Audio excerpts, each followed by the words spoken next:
안녕하세요. 수염형 기크루트입니다. 사실 한참 이슈가 되었던 법안이기는 한데 주 52시간 제도 그거 이야기할 거예요. 저는 정치 유튜버가 아니기 때문에 최대한 정치적인 이야기는 안 할 거고요.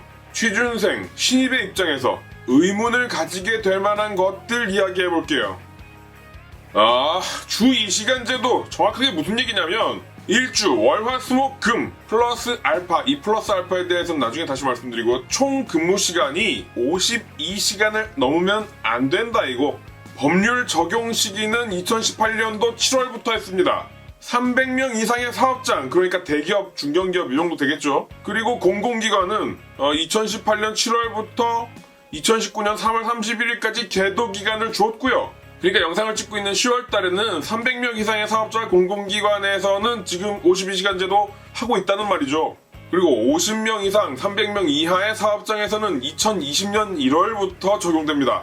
5명 넘고 50명 미만의 사업장에서는 2021년 7월부터 적용되고요. 이거는 인력이라는 숫자가 수입에 결정적인 역할들을 하고 있는 중소기업 그리고 스타트업 이런 부분에 대해서 조금씩 타격을 입지 말라고 순차적으로 적용하는 건데, 사실 요즘 만들어지는 스타트업 같은 경우에는 훨씬 잘 지켜요 이런 거. 그리고 이거는 노조, 그러니까 대기업 같은 중견기업 같은 곳에 있는 노동조합에서 회사 측과 52시간 이상으로 근무하기로 하자라고 합의하더라도 법에서 그 근무를 금지하기 때문에 당사자 합의로 변경되는 제도가 아닙니다.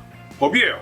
2019년 4월 1일, 그러니까 31일까지 계도기간을 줬으니까 그때부터 52시간 제도 적용하지 않는 곳, 그러니까 위반한 곳에 대해서 위반 시 시정명령 부과되고요. 최장 이걸 들었는데도 4개월 이상 시정 안 하면 업체 대표가 2년 이하의 징역 혹은 2천만 원 이하의 벌금 요거 먹게 되어 있어요. 근데 저는 솔직히 이런 거 조금 이상으로 바꾸지 않는 이상 이게 무슨 의미가 있나 싶어요.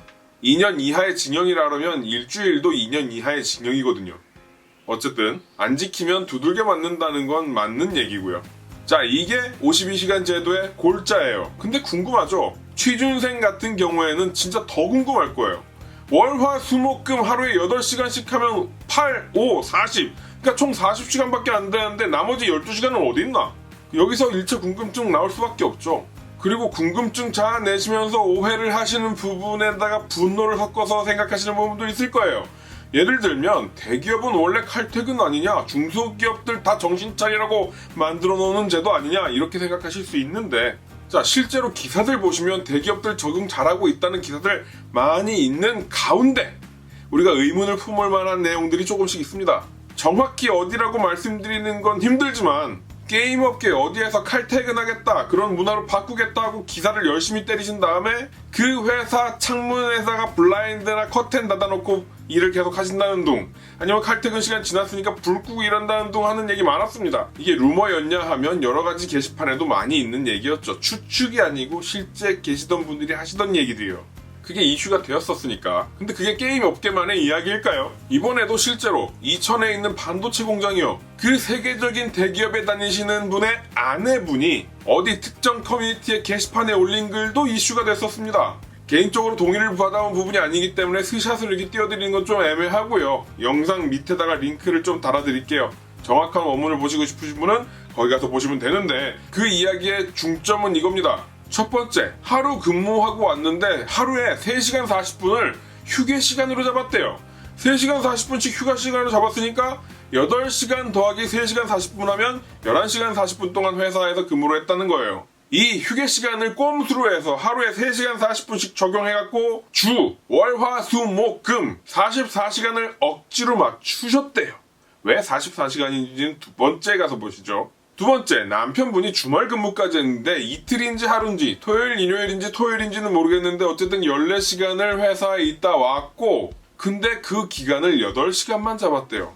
그래서 주 52시간, 44시간 더하기 8시간에서 보고를 했대요. 그러니까 이분의 말씀에 의하면 남편이 가서 월화수목금토 일인지 월화수목금토인지 모르겠지만 회사에 가서 쉬신 시간이 공식적으로 27시간 40분이랍니다. 집이 아니고 회사에서요.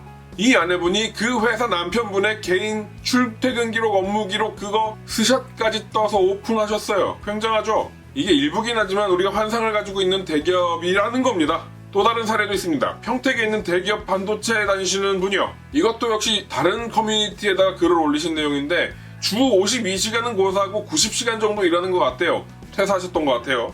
안 하면 잘리는 부담감이 계속 있으셨답니다. 다시 말씀드리면 저는 지금 대기업을 까내리려고 말씀드리는 게 아니고요. 많은 분들이 가지고 계시는 대기업의 환상을 이만큼 올려두시고 그거랑 반비례해서 중소기업에 대한 비관을 끼워 맞춰가지고 막 깎아내릴 필요 없다고 말씀드리려고 그거 잠깐 일부 소개드렸어요. 자, 아까 말씀드린 것처럼 이 영상 밑에는 제가 말씀드린 내용들의 링크가 달려 있습니다.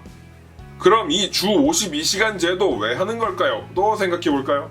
하도 악덕 중소기업에 대한 내용들이 많아갖고 이 산업 분위기를 좀 바꿔보려고? 워라밸 챙기는 게 세계적인 추세니까 그 트렌드에 맞춰서 일하는 것처럼 보여주려고 하는 정부의 꼼수? 진짜 이유는 이겁니다. 청년 고용 증가요. 실업률을 낮추려고요. 일을 나눠서 하라고요. 8시간씩. 정부도 실업률 낮추려고 열심히 일하는 거예요. 물론 여러 가지 잡음들이 있습니다. 어떤 정책이나 법에도 장점, 단점, 찬성, 반대 그런 거 있으니까 잡음이라고 표현되는 여러 가지 의견들이 있는 것들 당연하고요.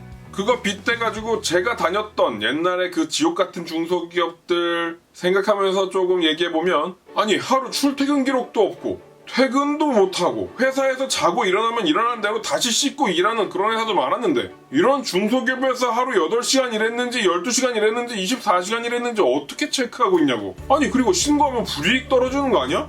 그리고 이거 아니더라도 우리 52시간 제도 때문에 맨날 걸리니까 이거 남아있는 거는 집에 가서 해갖고 와. 이렇게 일을 시키면 어떻게 할 거냐고 생각할 수 있죠. 제가 옛날에 다니던 회사를 빗대서 얘기했는데 그때를 벗어나서 지금 상황에서 생각을 해보면요.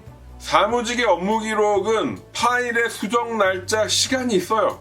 그거 스샷도 떠놓을 수 있고요. 파일 기록은 남고 업무 지시받은 이메일, 카톡, 혹시 전화 왔으면 전화 녹음한 거 참 방법 많습니다. 증빙자를 수집하는 것도 가능하죠. 보통 사무직이나 현장에는 CCTV가 있고요. 그건 시간별로 기록이 돼요. 그러니까 그거 가지고 신고는 어렵지 않습니다. 불이익이요?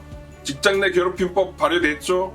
퇴사시키는 거요? 그건 부당해고고요. 노동청, 노무사 많습니다. 이야기해볼 만한 곳. 신고를 종용하는 거 아니고요. 내가 당하는 입장에서 생각해보면 이런 방법도 있겠다 얘기해보는 거예요. 이런 거 저런 거 다 피해서 귀신도 모를 만큼 일을 시키면 어떻게 하느냐? 저라면 그만두죠. 그렇게 일을 시키는 그 회사를 영위하는데 내가 조력할 필요가 없다고 생각합니다. 영상이 길어지는 것 같아서요. 오늘은 여기까지만 할 건데 52시간 제도에 대한 제 개인적인 생각이랑 중소기업의 현실 관련해서도 한 번 더 얘기할게요. 이 부분은 중소기업 쪽 그리고 중소기업 아니더라도 현장 생활을 하고 계시는 분들 중에 제 채널을 구독하시는 유튜버님들이 있습니다. 그분들 같이 얘기해 보려고 하는데 생각이 있으시면 신차장님, 김딘님, 강유니콘님 등 이 부분에 대해서 같이 영상에 나오셔서 얘기해 보실 만한 분 이메일 저한테 댓글로 주시면 제가 전락처 보내드릴게요. 자, 오늘의 결론은 회사 내부 규정, 현장 관습법, 나 때는 꼰대법 전부 대한민국 국법 아래 적용된다는 거.